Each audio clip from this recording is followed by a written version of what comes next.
নমস্কার বন্ধুরা, শ্রাবণী রান্নাঘরে আপনাদের সবাইকে স্বাগত জানিয়ে আমি আবারও একটা রান্নার ভিডিও নিয়ে আপনাদের সামনে চলে এসেছি। আজকের আমি আপনাদের চিংড়ি মাছ দিয়ে একটা অসাধারণ রেসিপি বানিয়ে দেখাবো। আশা করি আপনাদের ভালো লাগবে। তার জন্য কিন্তু আমার পুরো ভিডিওটা আপনাদের দেখতে হবে। আর দেখা শুরু করার আগে একটা লাইক দেবেন, সুন্দর একটা কমেন্ট করবেন আর শেয়ার করতে ভুলবেন না। তাহলে চলুন আজকের আমি এই চিংড়ি মাছ দিয়ে কি বানাই সেটা আপনারা একবার দেখে নিন। রান্নাটা করার জন্য প্রথমে আমি এখানে দেখুন গ্যাসটা অন করে একটা কড়া বসিয়ে দিয়েছি। আর কড়াই আমি দিয়েছি 2 চামচ মতো সর্ষের তেল। রান্নাটা কিন্তু আমি এখানে সর্ষের তেলেই করছি, আপনারাও চেষ্টা করবেন সর্ষের তেলে করার, তাহলে কি হবে রান্নাটা খেতে বেশি ভালো লাগবে। দেখুন তেলটা কিন্তু আমার এখানে গরম হয়ে গেছে। আর রান্নার শুরুতে আমি প্রতিদিনের মতো একটা কথাই বলবো যে প্লিজ আমার ভিডিওটা আপনারা টেনে টেনে দেখবেন না, পুরো ভিডিওটা দেখুন, আশা করি আপনাদের ভালো লাগবে। দেখুন তেলটা কিন্তু আমার এখানে গরম হয়ে গেছে। এবারে আমি এখানে রেখে দিয়েছি দেখুন বেশ কিছুটা চিংড়ি মাছ, এখানে ধুয়ে ভালোভাবে পরিষ্কার করে রেখেছি। এবারে আমি চিংড়ি মাছগুলো এই তেলের মধ্যে দিয়ে দেব। চিংড়ি মাছগুলোর মধ্যে আমি কিন্তু কোনো রকম নুন বা হলুদ মাখালাম না, শুধুমাত্র চিংড়ি মাছগুলো এই তেলের মধ্যে এইভাবে দিয়ে দিলাম। দিয়ে চিংড়ি মাছগুলো কিন্তু এইভাবে একটু ভেজে নেব। আর এই যা গরম পড়েছে, প্রচণ্ড গরমে দেখবেন আমাদের কিন্তু রান্না করতে একেবারে ইচ্ছা করে না, তখন আমরা চেষ্টা করি খুব তাড়াতাড়ি যে রান্নাটা হয়ে যাবে সেই রান্নাটা করার।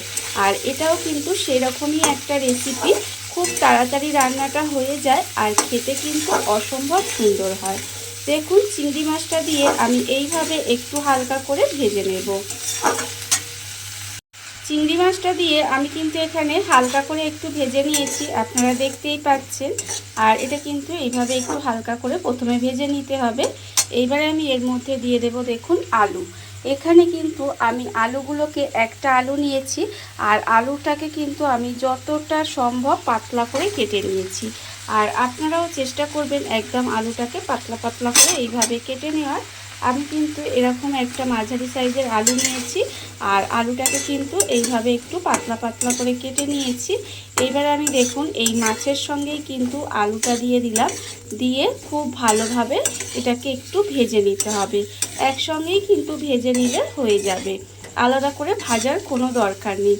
আমি প্রথমেই বলেছি যে এটা কিন্তু কম সময়ে রান্নাটা হয়ে যায় আর খেতে কিন্তু অসম্ভব সুন্দর লাগে। বিশেষ করে এই গরমের সময় যখন রান্না করতে ইচ্ছা করবে না, তখন কিন্তু এইভাবে আপনারা চিংড়ি মাছের রেসিপিটা বানিয়ে দেখতে পারেন। দেখুন এবারে আমি একটু সময় নিয়ে আলুটাকে একটু ভেজে নেব। আলুটা আমি এখানে দেখুন মাছের সঙ্গে কিন্তু এইভাবে একটু হালকা করে ভেজে নিয়েছি। এইবারে আমি এর মধ্যে দিয়ে দেব পেঁয়াজ কুচি। এখানে কিন্তু আমি একটা বড় সাইজের পেঁয়াজ এইভাবে সরু সরু করে কেটে রেখেছি, সেই পেঁয়াজটা কিন্তু এইভাবে এর মধ্যে দিয়ে দিলাম। পেঁয়াজটা কিন্তু এইভাবে দিয়ে দিতে হবে, দিয়ে আবারও কিন্তু পেঁয়াজটাকেও এইভাবে একটু এর সঙ্গে রান্না করে নেব।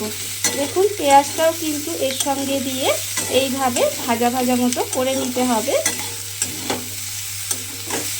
আর পেঁয়াজটা কিন্তু এখানে প্রথমে দেওয়ার থেকে এই সময় যদি এইভাবে দেন তাহলে কিন্তু খেতে বেশি ভালো লাগবে।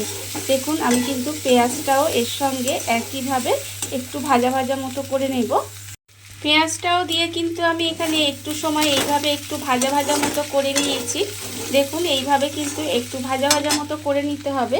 এইবারে আমি এর মধ্যে দিয়ে দেব দেখুন এখানে আমি রেখেছি আন্দাজ মতো নুন, হাফ চামচ হলুদের গুঁড়ো, হাফ চামচ ধনের গুঁড়ো, হাফ চামচ জিরের গুঁড়ো, হাফ চামচ লঙ্কার গুঁড়ো আর স্বাদ অনুযায়ী একটু চিনি। এই সমস্ত গুঁড়ো মশলাগুলো আমি এখানে দিয়ে দিলাম। দিয়ে এবার এর মধ্যে অল্প সামান্য একটু জল দেব। জল দিয়ে আমি কিন্তু এটা এবার খুব ভালোভাবে কষিয়ে নেব। যেহেতু আমি এখানে গুঁড়ো মশলা দিয়েছি সেই জন্য জলটা দিলাম, দিয়ে কিন্তু খুব ভালোভাবে একটু কষিয়ে নিতে হবে। যতক্ষণ না পর্যন্ত তেলটা ছেড়ে দেয় ততক্ষণ কিন্তু এইভাবে একটু কষিয়ে নেব। আর জলটা না দিলে কিন্তু তলায় পুড়ে যেত, তখন কিন্তু রান্নাটা খেতে ভালো লাগতো না।